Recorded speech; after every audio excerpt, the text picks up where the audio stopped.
welcome everyone to this hybrid meeting of the Planning Committee. This planning meeting is being broadcast live over the internet and will be available to view online now and in the future. We welcome the use of the Welsh language at meetings. I have had no request for people to speak Welsh today, so this meeting will be conducted in English only. Those attending in the chamber, please be aware that we are all on camera and you may be visible on screen when people around you are speaking.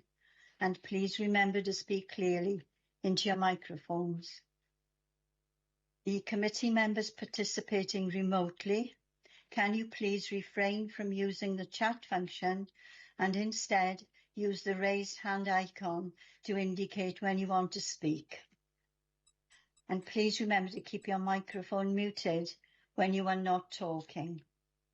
May I remind members, as per statutory guidance made under Section 4 of the Local Government Wales Measure 2011 and our formally adopted hybrid meeting policy, any member attending a meeting remotely must be able to be seen and heard by members and officers who are attending the meeting, as well as by members of the public viewing the meeting.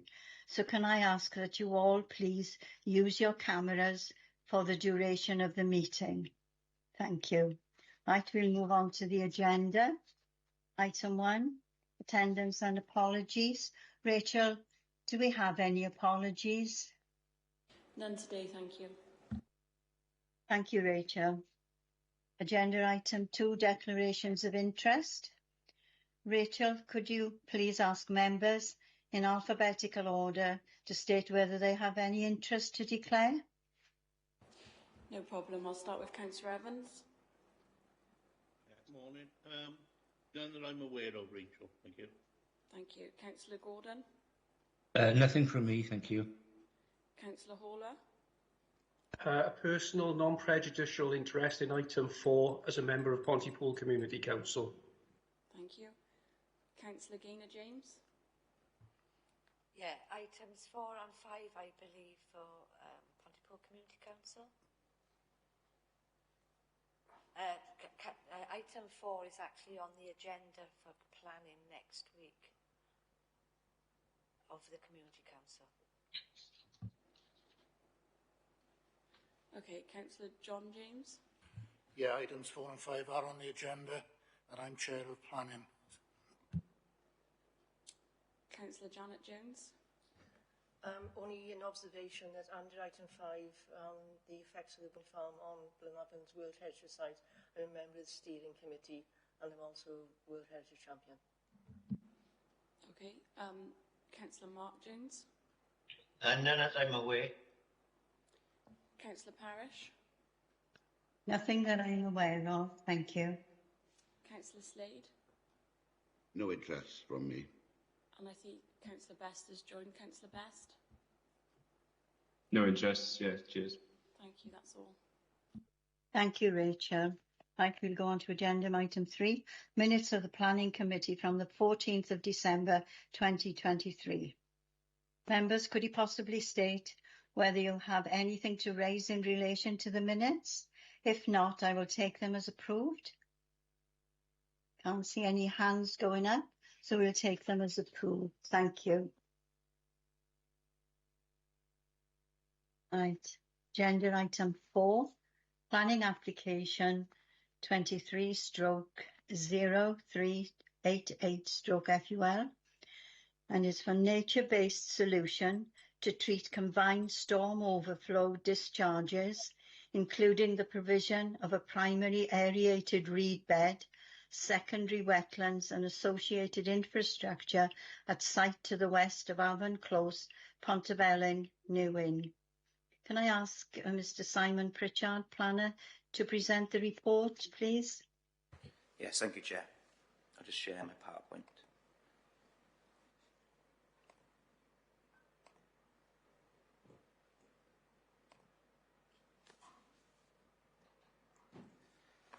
So, the applicant, Welsh Water, proposing a nature-based solution, which I'll abbreviate to NBS to treat combined storm overflows.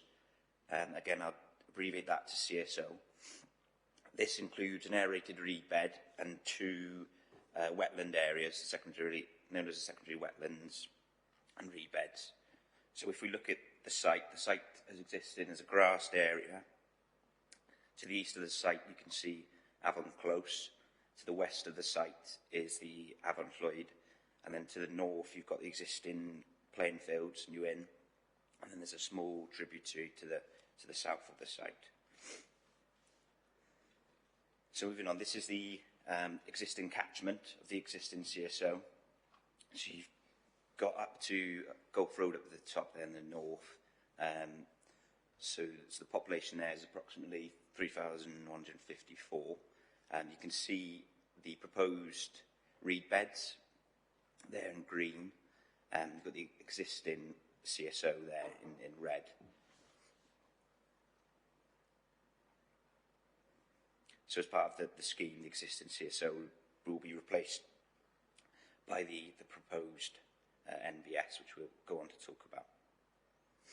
So this is their proposed layout. So as you can see, you've got the primary aerated reed bed here, so closest to Avon Close. You've got the secondary wetlands there, the two areas in green, and you've got a compound building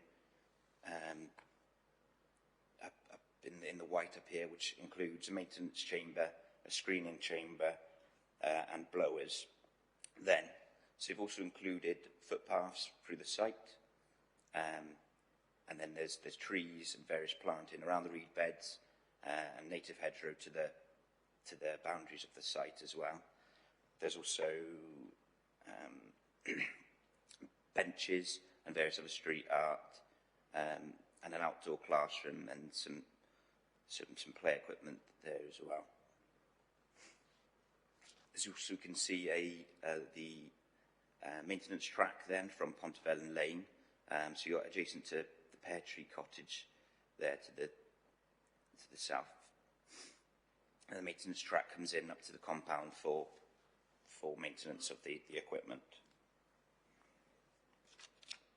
So moving on to slide 4. So this is the existing showing the existing right-of-way, and then the proposed right-of-way and the diverted right-of-way during construction, and then there's the maintenance track up to the compound and around the site, as well as other pedestrian routes through the site as part of the scheme. So these are just some visuals or sections of the proposed wetlands and primary reed bed. So as you can see, they're likely, once they're mature, will look similar to the reed growth there. You're likely to see any water. You largely just see the reeds. And then you've got some tree planting and hedgerows there.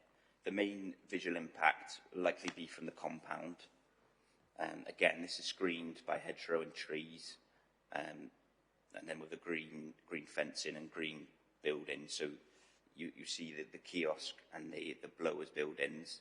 The other screening chambers are underground, so you won't see them necessarily.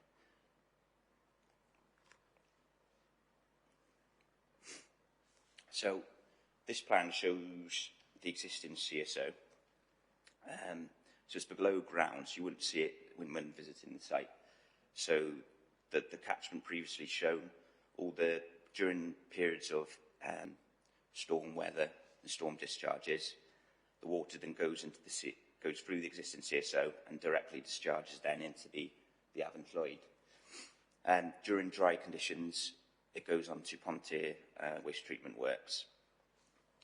So the proposed CSO has a screening chamber, or this will be mechanically screened.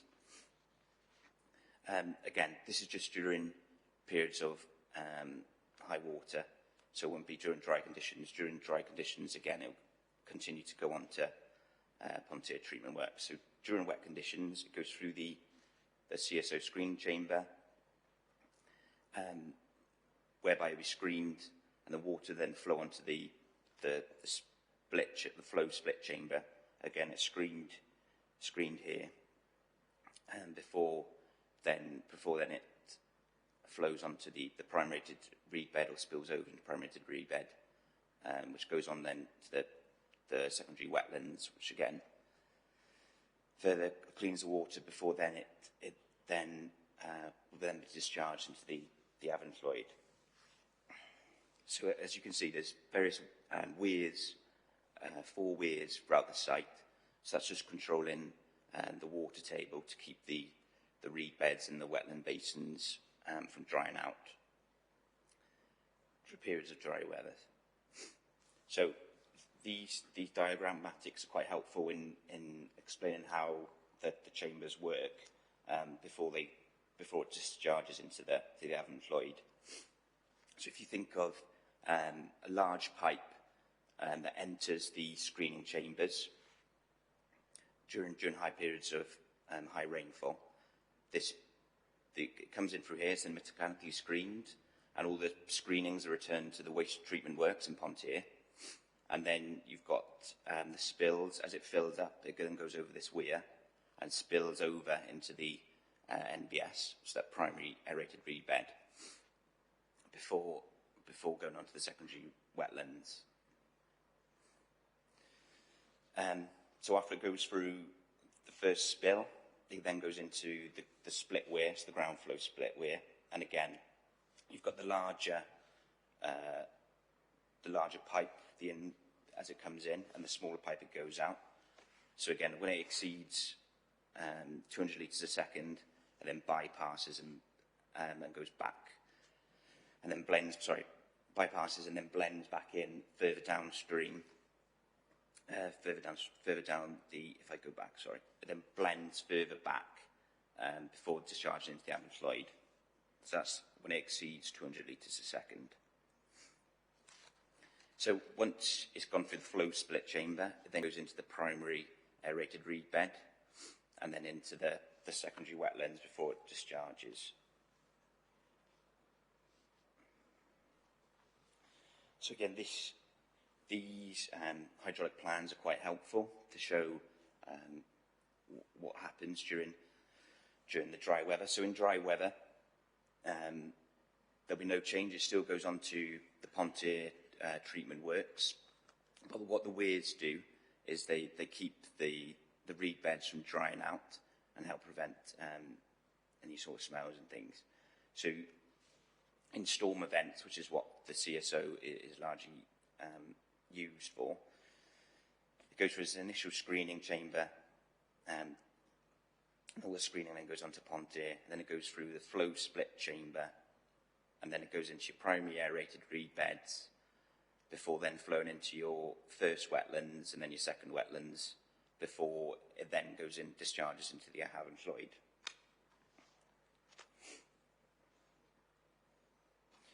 So this plan again shows where the screening chambers are, and the existing sewer then it goes straight into discharges straight into the Avon Floyd. So as part of the aerated reed bed, you have the blowers which are blowing continuously for 24 hours after a spill into the reed beds, before then it goes into the secondary wetlands. The Welsh Water Advisor takes approximately 10 hours to go through those primary reed beds and then into the wetlands before then going into before then being discharged into the Avon Floyd.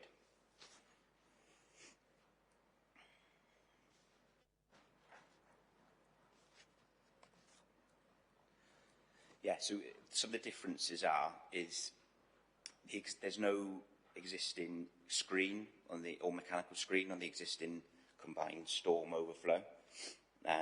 So the proposal will include 2 screenings, mechanical screens, but then also filters via the reeds and the reed beds and the media there through the 3 reeds before then discharging into the Avon Clwyd. So at the moment, it has a severe impact on the Avon Clwyd, the current combined storm CSO, whereas the proposed will have no impact on the Avon Clwyd in terms of the Water Framework Directive.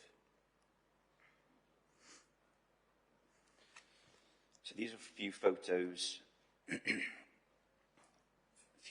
from looking at it from into Pear Tree Cottage and the existing vehicle access into the grassed fields and the pedestrian access, the pedestrian gate there. You can see the lane, Huntervellen Lane, adjacent to Pear Tree Cottage there, and a turning head before the access to the site from Huntervellen Lane. This is a view up to the east of the site, up into Avon Close. Sorry.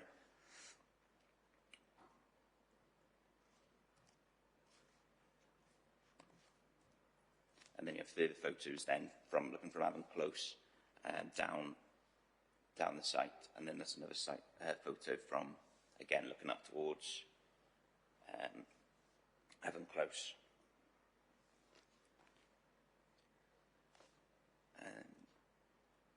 So we were recommending for approval. That's the end of my presentation, Chair.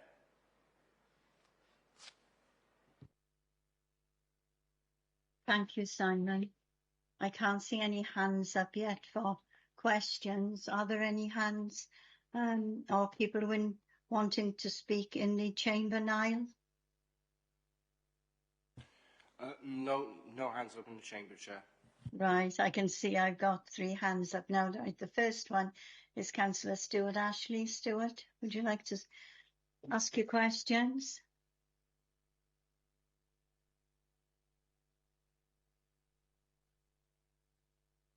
You're still muted, Stewart.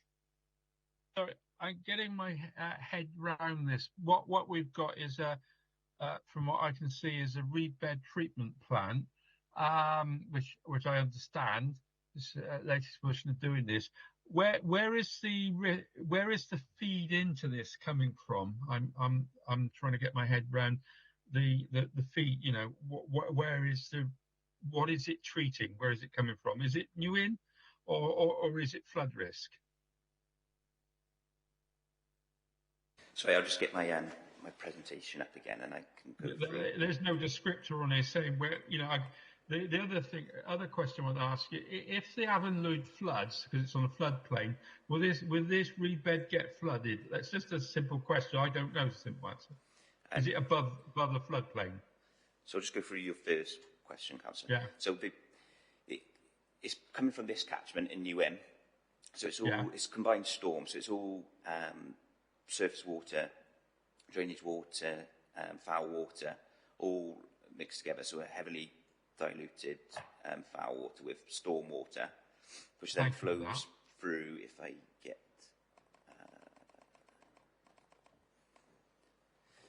this, perhaps if you can see, it comes.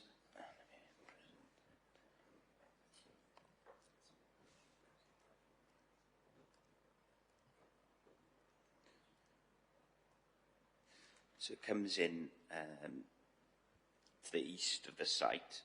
So the existing CSO is here, but this is where it comes in from all the catchment previously shown on the previous diagram. So in answer to your second part, in terms of the flooding, so it's been modelled for that 1 in 100 event. That's why they've also shifted it. The proposal is closer to the properties up in Avon Close, away from the large amount of flooding, which is largely down in to the west of the site, or closer to the Avon Clwyd. So they've had to move it further away from those flood zones to prevent issues with flooding. Then, also as part of the site, they'll require a SUDS plan to deal with any surface water from the infrastructure. And what will it be able to cope with? Because obviously one of the things is runoff. I mean, those that experienced the 2020 flood down below in Cwmbran, did have some interesting stuff floating down from there. What would this be?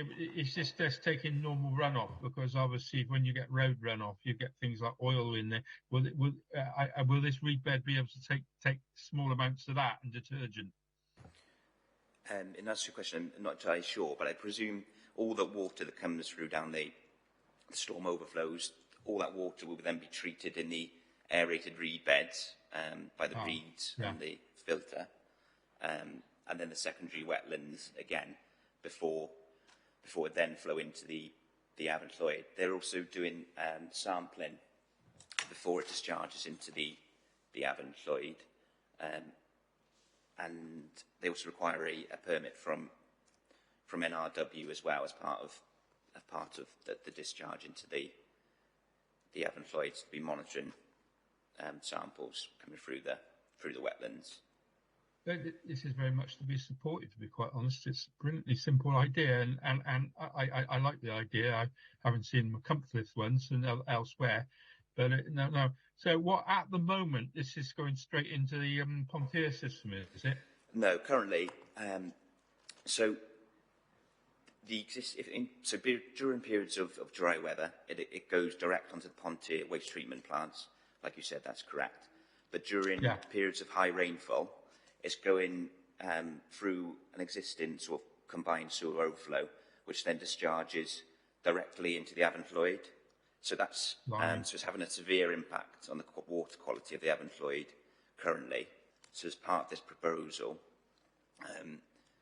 it would have no impact on the Avon Lloyd, to try and improve the water quality there. So this would improve the water quality. Putting this in is what you're saying?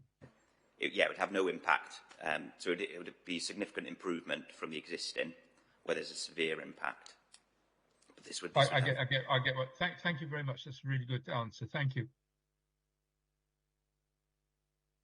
Right. Thank you. The next one on the line is Councillor Stephen Evans. Thank you, Chair. I've got two questions. The first one, how safe is the site, particularly in regard to young children getting into the site, particularly with the reed beds and the water levels? And the second question I've got is there another way of contaminated water being pushed into the system through sewerage and everything else, which a lot of these water companies are doing? That's my only concern. I'm not against the idea, but I just don't want it to be used as a purpose for putting extra contaminated water in the system.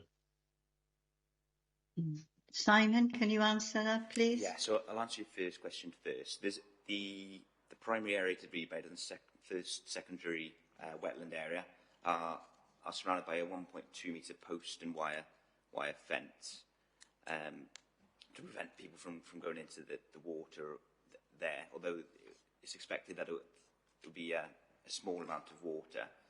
To answer your second question, so during dry weather it still goes onto the waste treatment works.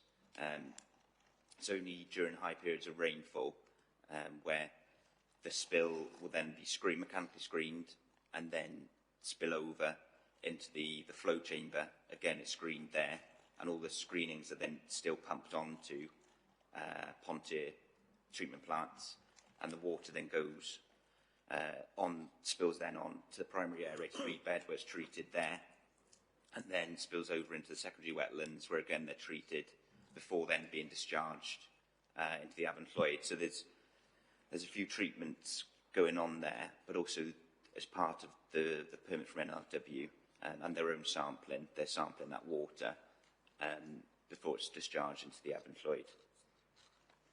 To answer your question, Councillor Evans. Yeah, you answered the part I was going to ask, who's going to be monitoring the quality of the water. That was what I was going to ask anyway. But you answered that 3 times. Right, thank you. The next one is Councillor Alan Slade. Thank you, Chair. Reading through the report, it seems that highways have some concerns about vehicle access by the public.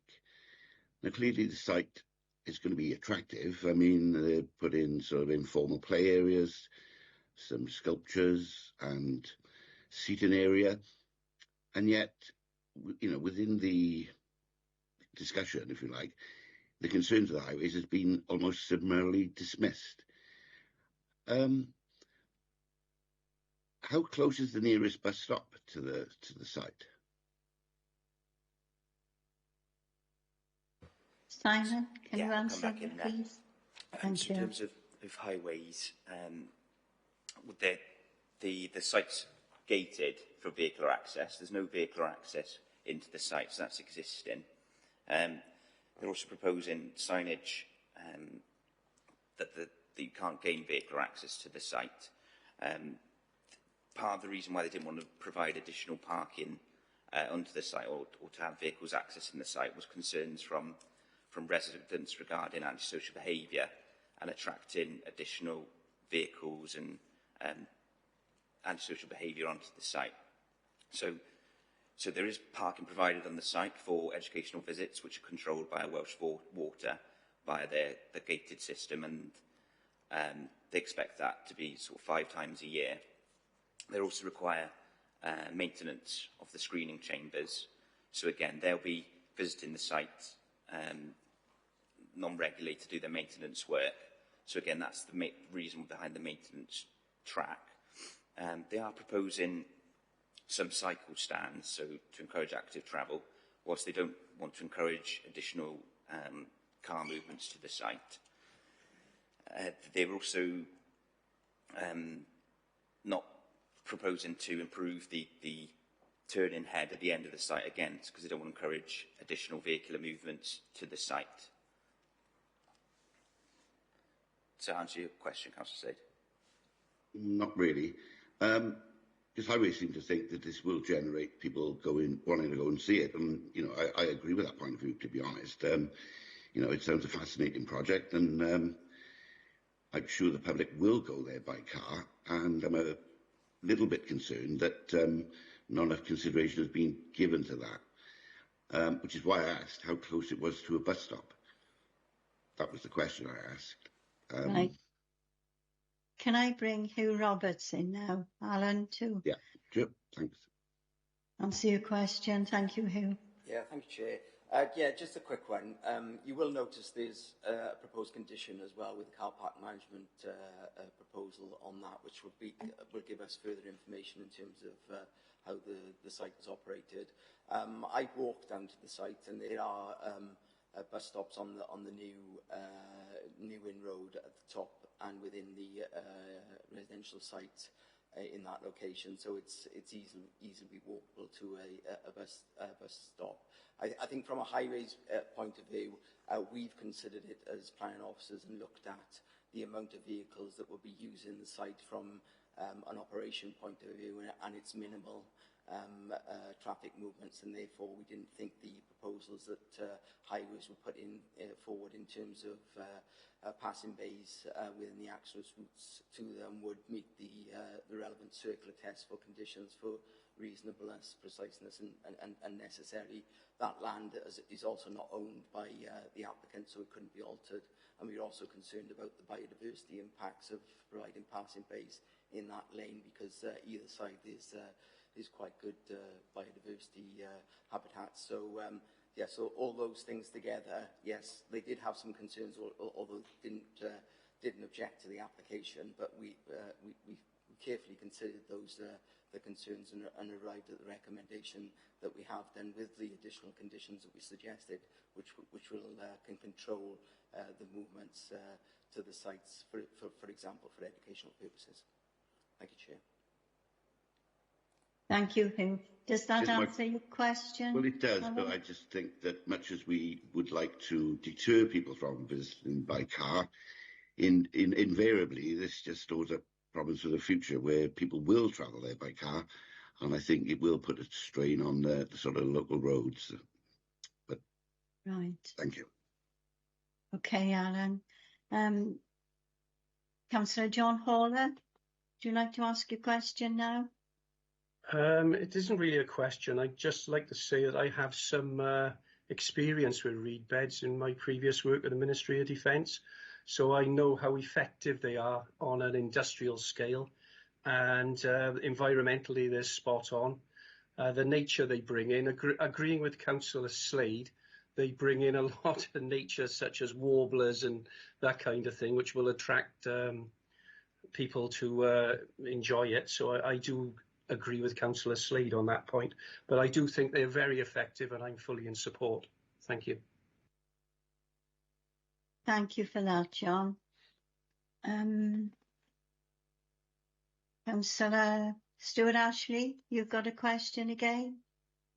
Well, on the lines to Councillor Slade, Alan Slade and John, we don't want vehicles in there, but is this thing connected up to the walking and active travel route? Because it does beg the question, if it's attractive from that point of view, let's make best use of it from that point of view without having vehicles go in there. I just wondering, I can't remember whether there's an active travel route out that way, but it rather encourage, as Alan suggested about bus route, let's keep people out of cars and get them linked into the active travel. It's only a suggestion. I can't. Can the officer remind me whether there's active travel out that way? Right. Thank you, Stuart. Simon, you want to come in now? Yeah, thank you, Councillor Ashley. Yes, there's an existing public right-of-way there, which they're proposing to keep open, but they're also providing an access then from Avon Close and through the site, so and providing cycle stands as well. So they're promoting active travel and through those means. So this is one for Pat Bates and Company to, you know, and if we've got something that's virtuous with, as John suggests, you know, in terms of wildlife, it's global climate change and all the rest of it. We've got a virtue out of a necessity. We like that idea, don't we? Right. Thank you, Stuart. Now, there's another hand up.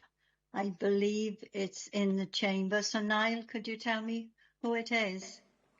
Yes, Chair, that's Councillor Janet Jones. Thank you, Chair. Two of my questions have already been answered. So the quick query is on the bins for rubbish and faeces. Who is going to be responsible for the maintenance of that site, please? Can you answer that, Simon? Yes, so as part of the maintenance programme that they submitted as part of the application, Welsh Water have provided bins, but also have provided a plan on how when they'll be emptied as part of that information they've submitted. Thanks, Simon. That okay, Janet? Yes, thanks, Chair. Thank you.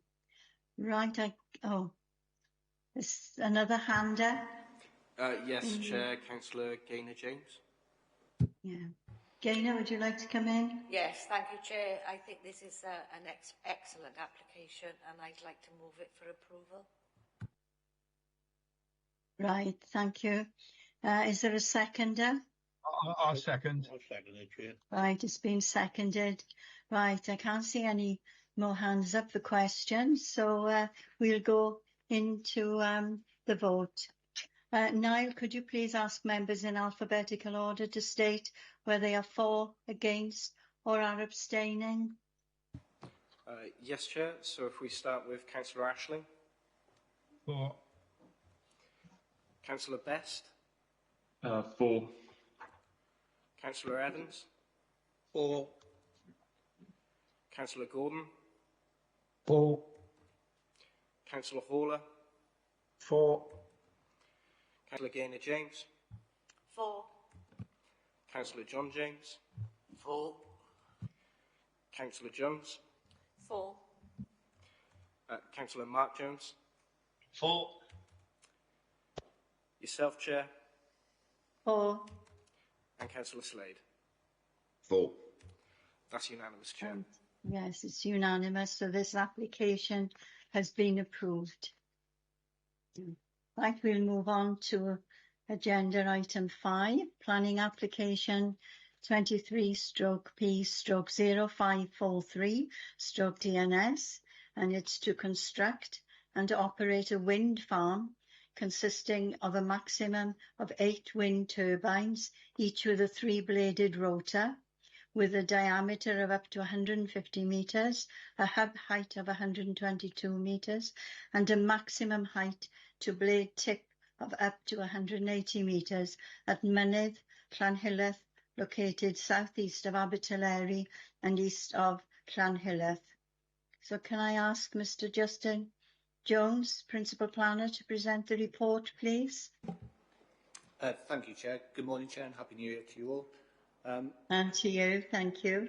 As the Chair has given a description, just to clarify, Committee and Chair, this application site, as you can see in red, covers 3 wards of Abersucken, Pontypool Vale, and Pontynewydd and Snatchwood.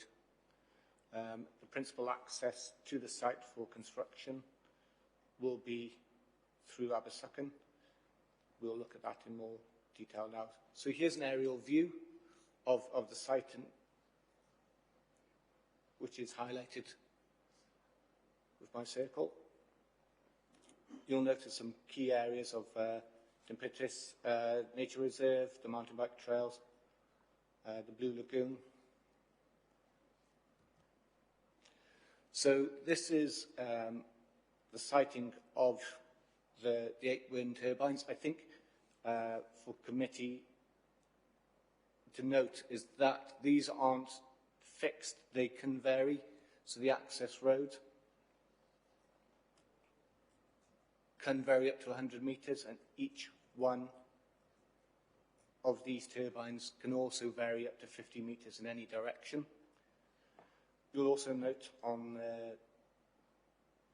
the drawing a purple dotted line, which is the national grid connection.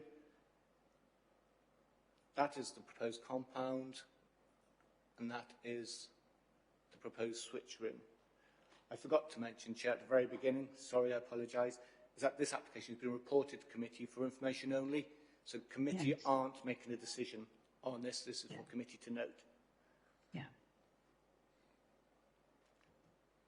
So if we look at the wind turbines, as you've quite rightly said in the description, it's a 3-bladed turbine, a maximum height of 180 metres to the wingtip.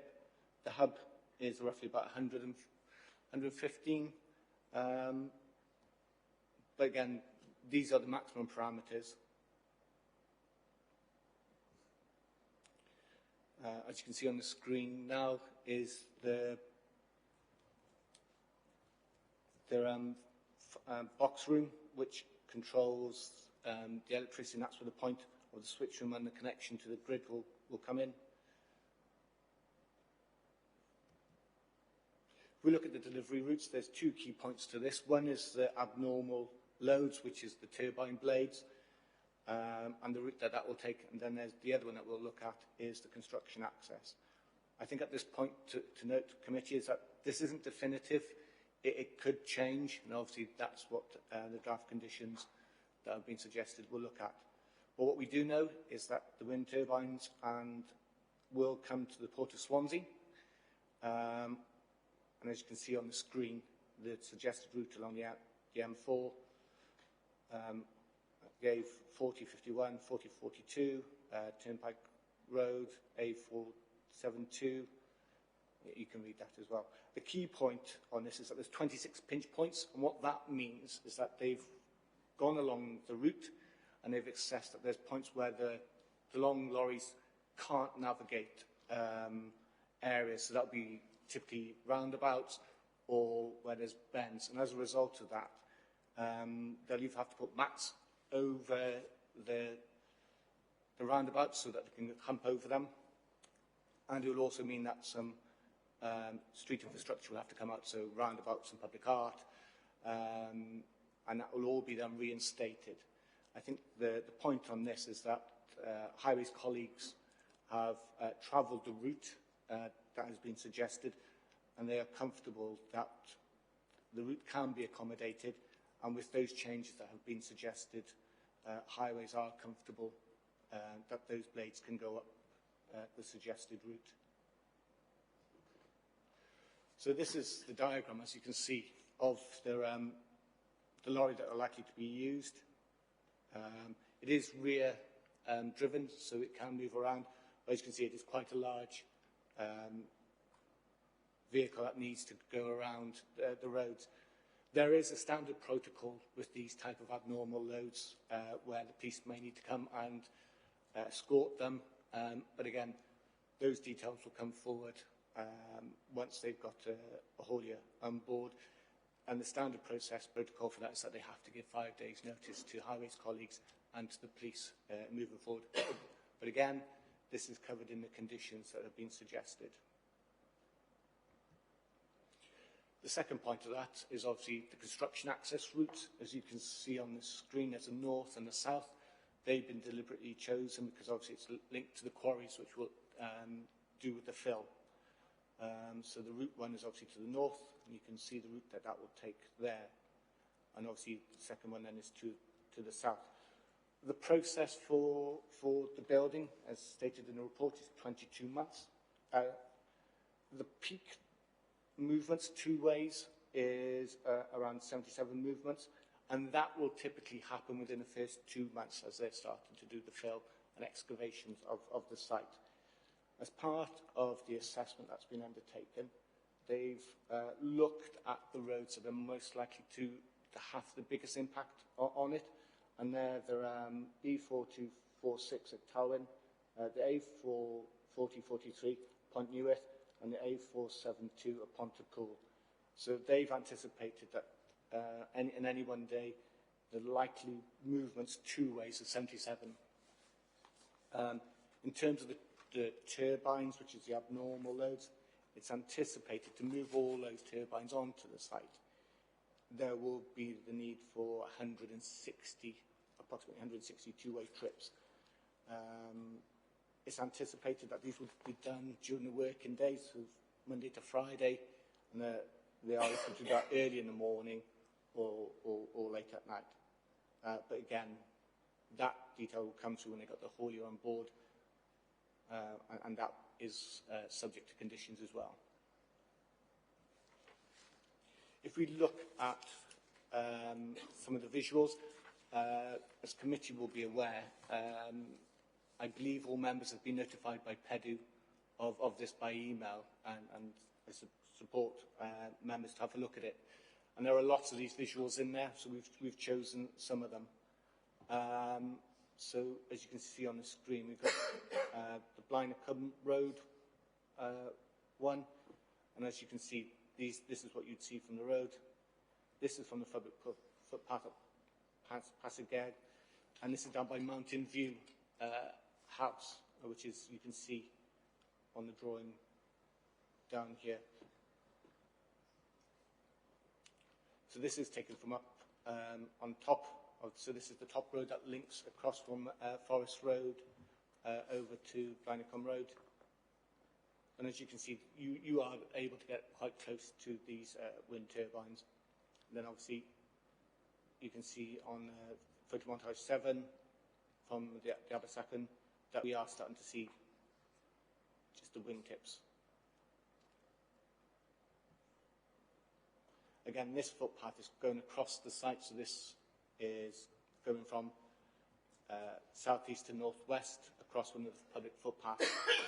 And I think what you can see here, what is telling, Chair, is that if you look at the application with the photomontage there, but then if you combine that with the combined ones that are anticipated to come forward, which is the slide below, if you look at that cumulative effect, you can see visually the impact that has. So again, this is looking from Newydd and Pontypool, so this is looking over towards the site. And again, the wireframe drawing shows you that they will be visible upon the top of the ridge. So in terms of the cumulative impact that's been assessed within the environmental statement, these are the sites that they've looked at, and that's what you've seen on the wireframe drawings. If you look at their environmental statement, Chair, these are the wind farms that they've picked up, and we'll see some of those now. So again, this is looking across that footpath that we looked at earlier on at Asgard. We saw the one of Llanhilleth, and now we're starting to have Abertillery, and which sits there. And as you can see, we're starting to see the evolution of the ridge line and how that's evolving with the wind turbines developments. And again, this is the same one looking at those slides we saw before, but now we've added cumulative effect. And as you can see, Chair, as we start to look at this, we look at combinations of all those schemes that have either been consented or likely to go through the DNS process. You can start to see the cumulative effect going forward. And again, if we look wider afield, and obviously this is Blaenavon, and obviously one of the concerns for us to look at is obviously the impact on the World Heritage Site.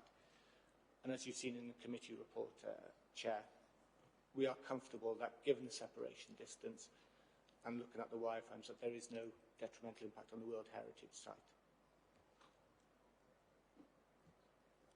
So if we look wider afield, so this is looking from the National Park, so this is looking at Sugarloaf and from the Blorange, and as you can see, Chair, Committee, you can start to see them in the distance.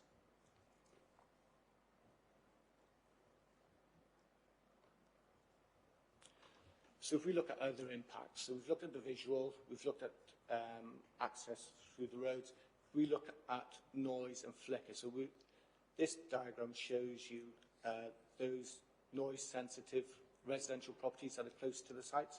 So there's the 20 that have been looked at in consideration.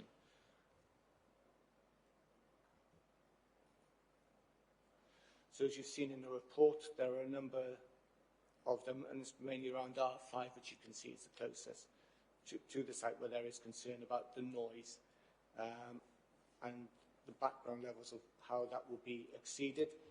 Now, within the environmental statement that has been submitted by the applicant, they believe this can be mitigated through condition. Obviously, we're not making the decision. It's a matter for PEDU to make that decision. As you have seen in the report, we've highlighted whether that condition meets the tests of, and would it relieve amenity so that it would be acceptable. Again, as you've seen in the report, there's a lot of ifs and buts depending upon the final siting of how these will affect the residential properties. And that is the concern that we've got forward. So at this moment in time, we've gone forward and said that the proposal will have negative impact upon residential amenity. One of the other concerns that you would note in the report is obviously the local quarry, and obviously what we can't do in policy terms is sterilise the ability for that quarry to become active again.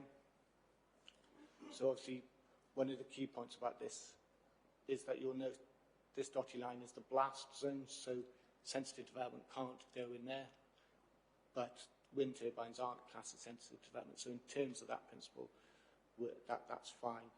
The key constraint and the key matter that needs to be looked at in relation to this is the access road, and do any of these wind turbines affect that likely access road to enable the quarry to come back online if need be. We understand there's been discussions with the quarry owners and the applicant, and they believe that it can be resolved. And as you remember, that given that wiggle room of the 100 metres, it is something that can be done, but we need to make sure that that is considered by the inspector when he looks at the application. So that's the end of the presentation going forward.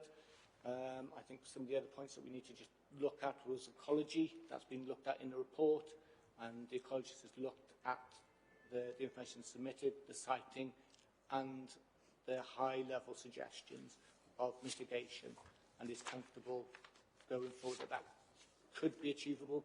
But again, the devil's in the detail, and it's making sure that that necessary compensation comes forward, which isn't clear at this moment in time.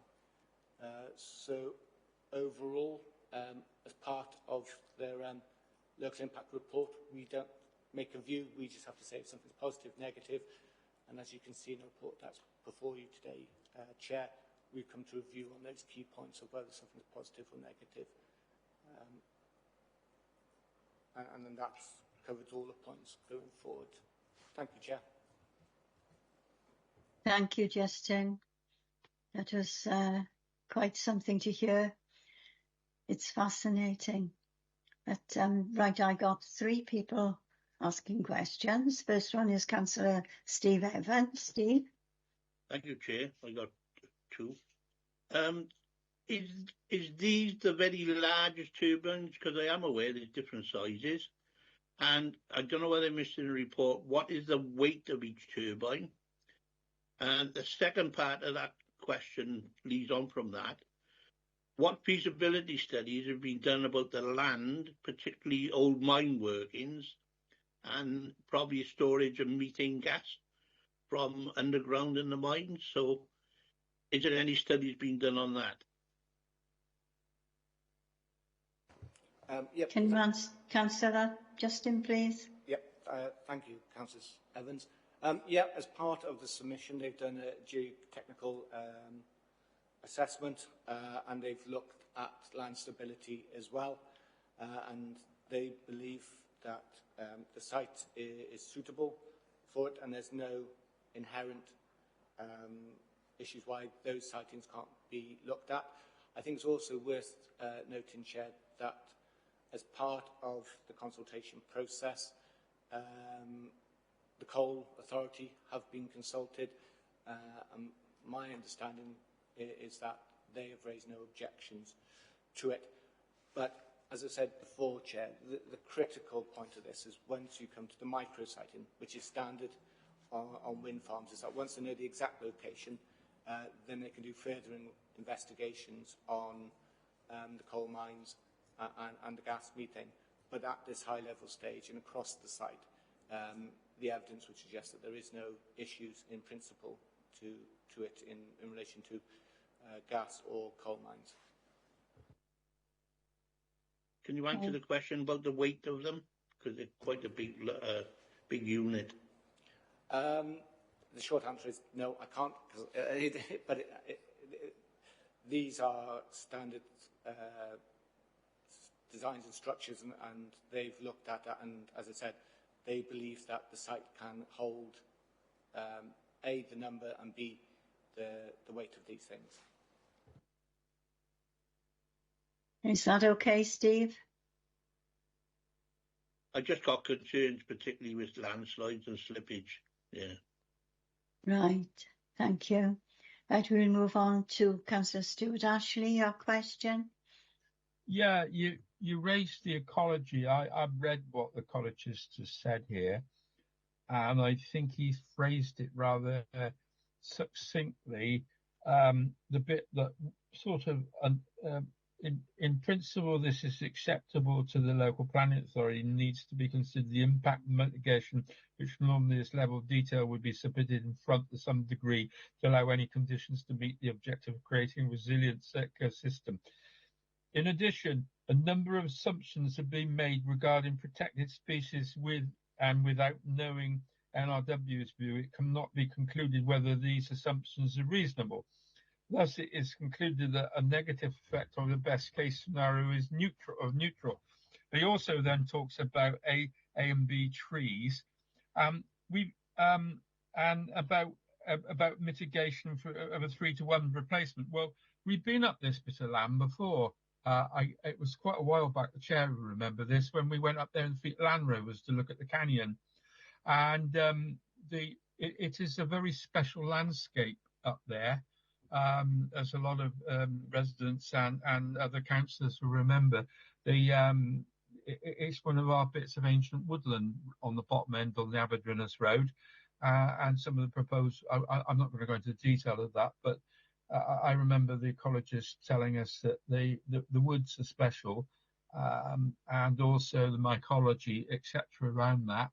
And I would suspect further up we've also got boglands, so it impinges on that, and then certainly developments of wind farms. Now, I personally not against the wind farms in any shape or form. I think they're a necessity. And being the council that declared global climate change nature emergency, I'm totally in favour of them. But we have to make sure that this aspect of making sure that our ecology is protected as much as we can. At the same time, it's important because I also take the point that Steve Best made about the suitability of the land taking these things. So it needs very careful appreciation of the environment. And I wonder how you can get assurances on this. The other aspect of it, if you go on YouTube, you can see these things being transported around Britain. Absolutely fascinating. Is how you get them up there. It's only a temporary thing, I know, but they're getting them up there, craning them on, and how they mitigate as well. As I said, you see it on YouTube. There's a lot of it going on at the moment, but that satisfy ourselves, and certainly the ecologists and the local residents, I think is rather important that we have this all in place. We have some experiences of other things, but wind farms is a completely new one. I would point out, and it's been pointed out, that this thing is taller than the tower block in there in Cwmbran, which is where a lot of people in this borough contemplate. So you know, we're looking at a very tall structure, and it has to sit there for a considerable amount of time. Could answer some of that if you would, please? I'd be interested in what you have to say. I will try, Councillor Ashley, and I apologise if I forget some of the points that you raised. No, I'm sure you'll remind me. Yeah. I think in terms of height for visualisation, they're the same height as the Gherkin in London. Yes. So in terms of access, as I've said, the highways colleagues have driven this route, and they know the size of the lorries that are going to come along there, and they're comfortable that it can be achieved with the mitigation. And as you would have seen in the report, Chair, there are a number of conditions in relation to agreeing the route and the mitigation that needs to go forward. And I think in parallel with the planning condition, there is also the Highways Act, where they'll need Section 50 licences, and that will have to be agreed with the Highways Authority as well. But at this stage, this is similar to an outline planning application that members will be aware of. We're looking at the principles of development, and then the conditions would give you the more details. So the question at this moment in time is there sufficient detail to allow us that those conditions would achieve the recognised harm in terms of highway safety and access and accessibility? And the answer to that is yes. We absolutely agree with you, Councillor Ashley, in terms of public engagement.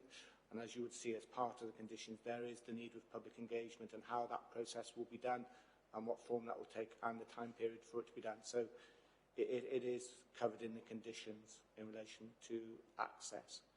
In terms of ecology and land stability, you've raised an important issue, and one that we've raised as well, and one for the inspector to consider.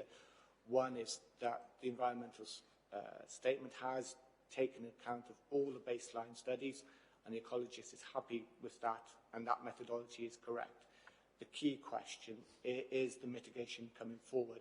Is that achievable, and would it meet the aims of what we're seeking to do with climate change, and especially the new Chapter 6 of Planning Policy Wales, which looks at, as you quite rightly said, the ecological resilience of the existing ecosystem, which is important, and obviously that must also go for mitigation as well, because obviously mitigation has to work hand in hand with the existing ecology.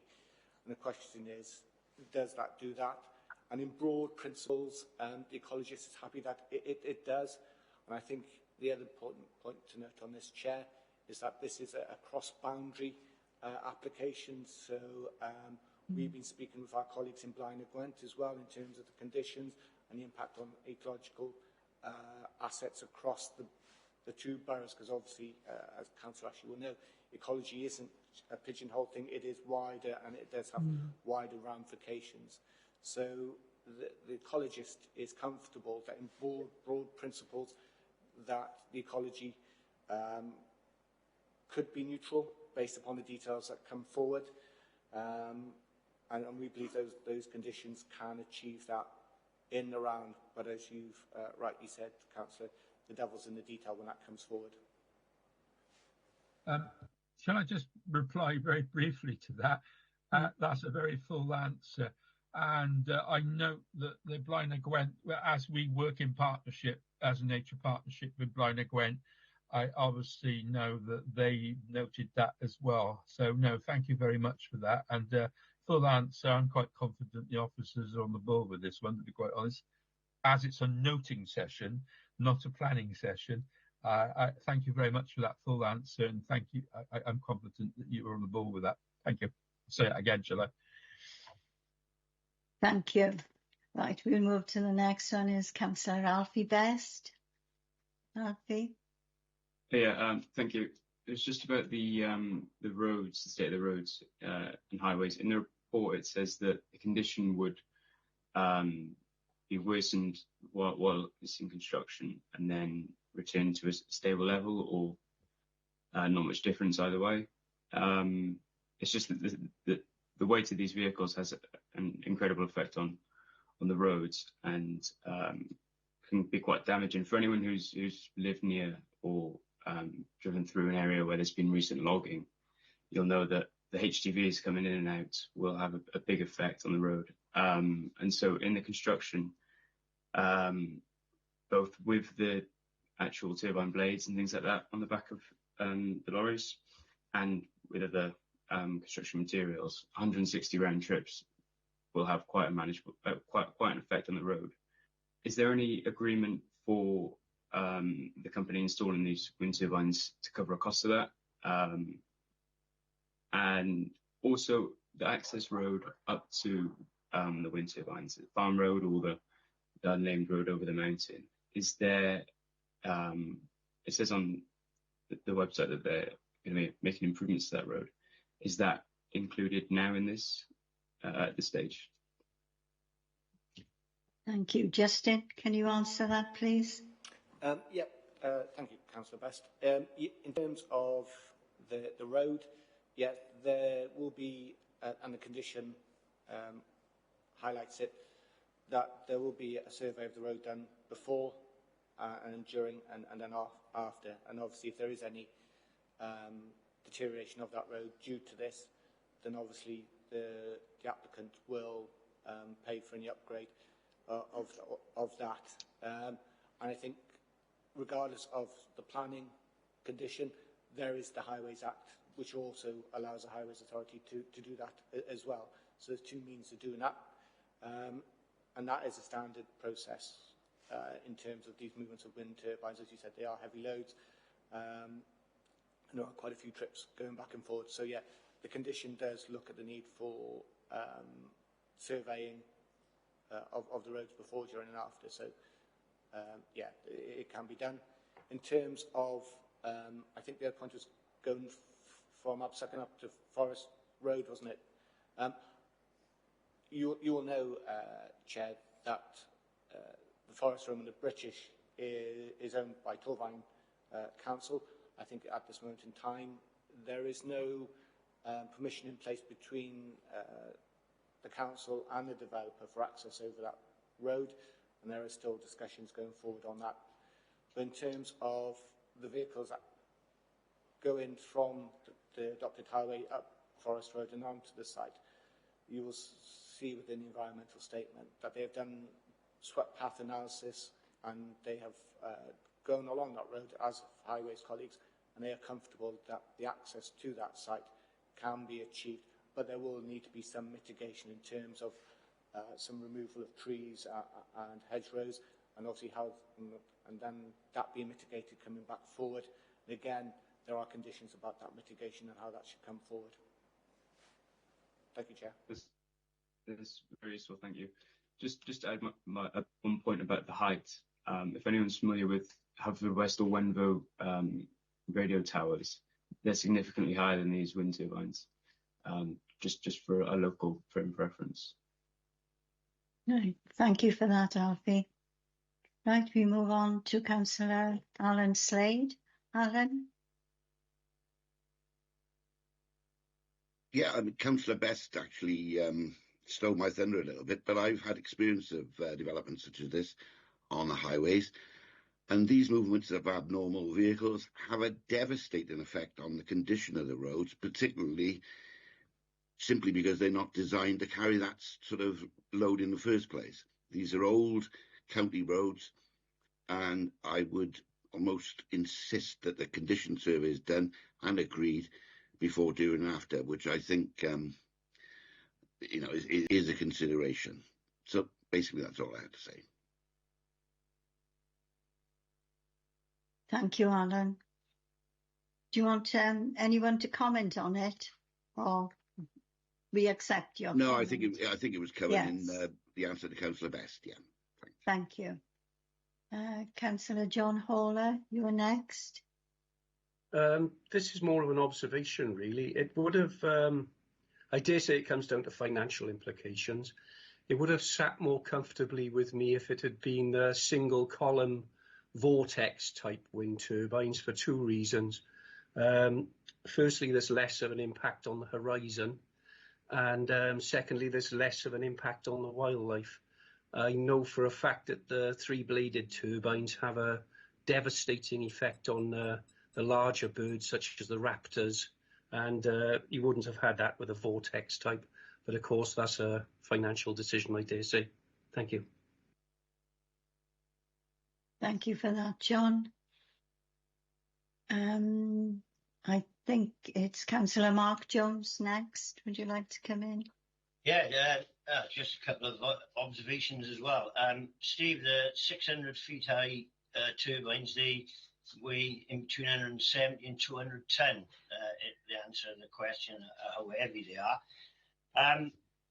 They say on the report that they don't build these turbines in areas of outstanding natural beauty. So how you cannot say that's an area of outstanding natural beauty where they want to put them, I really don't know. Obviously, the 8 they want there. There's another 12 they want at Tumbarton, so that's 20 in that little area. And there's only 20 turbines they've allowed in England in the last 10 years. So it seems like this gold rush to get down to net zero is all coming to Wales all of a sudden. And that is a concern, because then once that horizon is blighted, that is there for our lifetime. Perhaps not Alfie's, but when then it comes to the 30 years, obviously then it's going to be someone else's problem to put it back how it was. And as of yet, that hasn't been done. So it's not a proven point that it can be. So that is just some of my observations and obviously doubts and worries. Right. Thank you, Mark. I don't know whether you want to comment on any of these, Justin. Yeah, thank you, Chair. Thank you, Councillor Jones, for answering the question on the weight. I think in terms of the cumulative impact, as the reporter said, that is a concern for us.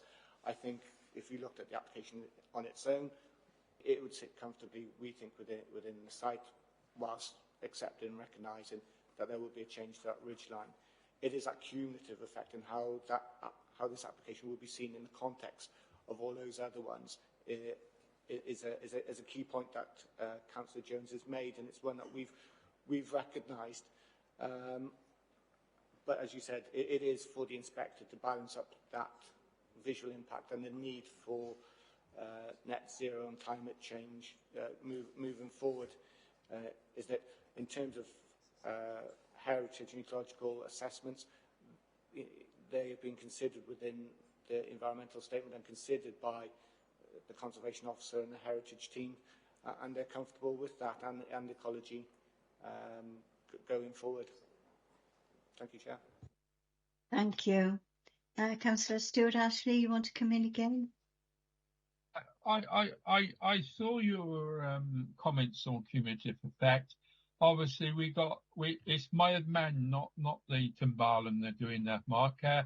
And we've got 10 to go up Mynydd Men, and that's another day. But the cumulative effect. What I was impressed about when we went up before to look at the canyon was the Blaenau Gwent ones were pretty big. They managed to hide them in dips. And I do, looking at your cumulative effect thing, is how much of that you can do, which does help. Obviously, they've got to be where the wind blows.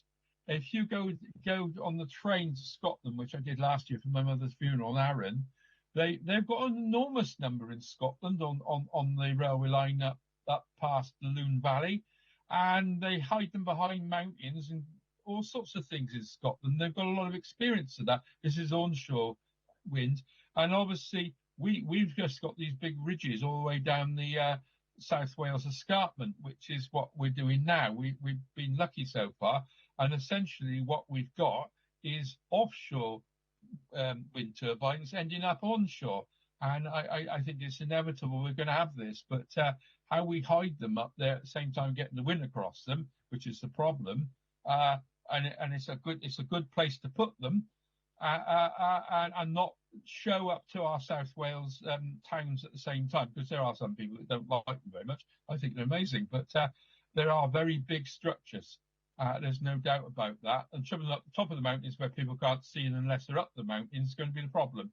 I'm interested here what you've done allude to some views on that. I'll be interested to see where we go with that. It's obviously this is all for noting, but intrigued to hear what you say about that.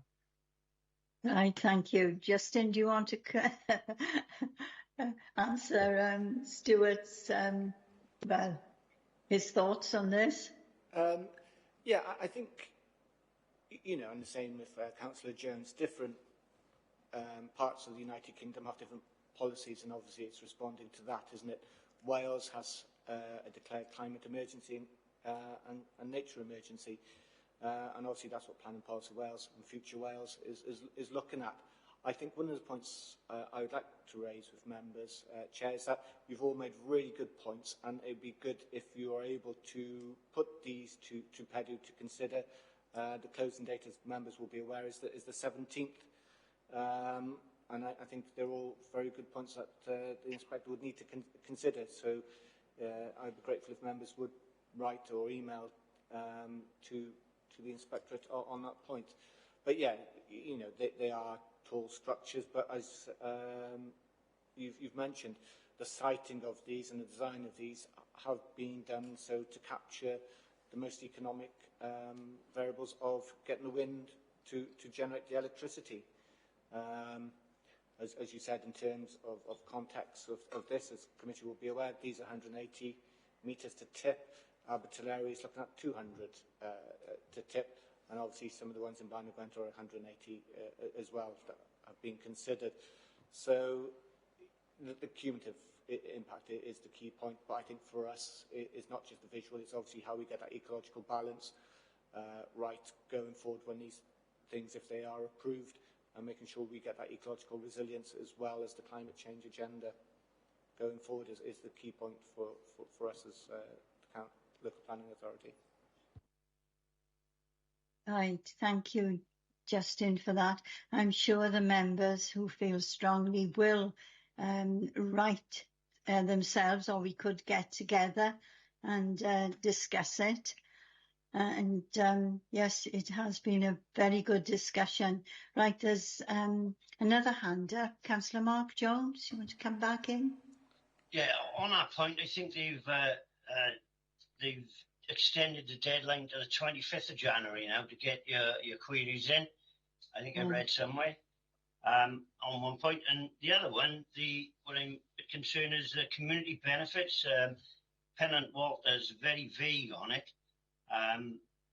So they want to put these big things everywhere, and maybe just put a fence around a park or something daft like that. We should have proper benefits if we've got to have these on our doorstep. And obviously, if it's going to reduce costs that much in energy, then a rebate on our energy bills for starters would be a good starting point. Yes, it would. Justin, do you want to comment on that? Or should I bring Stuart in first? I'll answer Councillor Jones' point. Okay. Community benefits and rebates on bills are aren't matters that the planning system can take into account. And like you, Councillor, I'd love to have a rebate on my energy as well, but it's not something that we can propose going forward. But in terms of community benefits, it is for the community and maybe the community councils to take that forward with the developer themselves. It's not something that us as a local planning authority can consider, and it isn't material to the consideration that either the inspector will make or that we can put in our local impact report. Thank you, Chair. Thank you, Stuart. Stuart, next, please. Chair, are you inviting comments from us as a planning committee, or No, just individuals. Just I think it would be better from individuals. Right, that would be better. Okay, so do you want this duly noted? Would you like a proposal to duly note it? Do we have to vote on that? I don't know whether that would be any help. No, this report is for noting, isn't it? Do you want me to? Yes, for noting, but I mean, we could get together in one or twos, you know what I mean, to put a letter together. Yes. Right, I've got two other hands up now. First one is Councillor Alfie Best, and then Janet Jones. Did I see your hand up? Yes, you want to come in? Yeah, could Alfie come in and then you, Janet? Yeah, no problem. So I was just going to say, I often forget little things about how it works and community benefit and things like that. So there's an email that I refer back to after the members' seminar on wind energy, and it's dated 5th of September. So if anyone would like more information. 5th of September. What did you say? That's it, 5th of September 2023. Oh, that one. If you search members' seminar wind energy, it's got the slides and all the information. Okay, thank you for that. Janet, you want to come in now? Thanks, Chair. What everyone seems to forget, this board is on the World Heritage Site, and nothing's in the report about consultation with UNESCO or ICMOS or CADU. I've already been in conversations previously with my other colleagues, but it clearly states in the guidelines of UNESCO 2022 that impact on the landscape will be really derogatory if wind turbines are put up. But there's nothing saying that in report, so I just really want to emphasise the importance of liaising with UNESCO and ICMOS, and I've got the name of the local ICMOS rep if anyone wants it. Thank you very much for that, Janet. Thank you, Chair. I'll come in on that point. ICMOS have been asked to be notified by PEDU, so they have been notified, and as you rightly said, there is special guidelines that have been set. I think they've been updated more recently as well, haven't they, in 2022, I think it is, where these assessments on wind turbines and the relationship between World Heritage sites and how that is to be assessed. So again, as I said, ICMOS have been consulted by PEDU, and obviously they'll make their comments going forward. Like I said, Chair, it would be good if members could also write to PEDU. In terms of the deadline date changing from the 25th, I'm not aware of it changing, and I would advise the committee to stick with the 17th to make sure those points have been raised. I'd also point out, Chair, that CADU, as a technical consultee, will also be consulted by PEDU, as will Natural Resources Wales. Their comments will be taken on board, and they will be, when they're available, also on the website for the public to see. Thank you, Chair. Thank you very much, Justin, for that. I can't see any other hands up. So do I propose it for noting, Chair? Well, yes, you can, I suppose, but I mean, we don't usually propose that. All right, okay. Members have noted, I'm sure, you know, and it would be good if all of you've had very good questions to pass them on to PEDU and show what an interest you've taken in this. So Thank you very much. Thank you everyone for your attendance and contributions. And I'd like to wish you all a happy and peaceful new year. And now I'll close the meeting.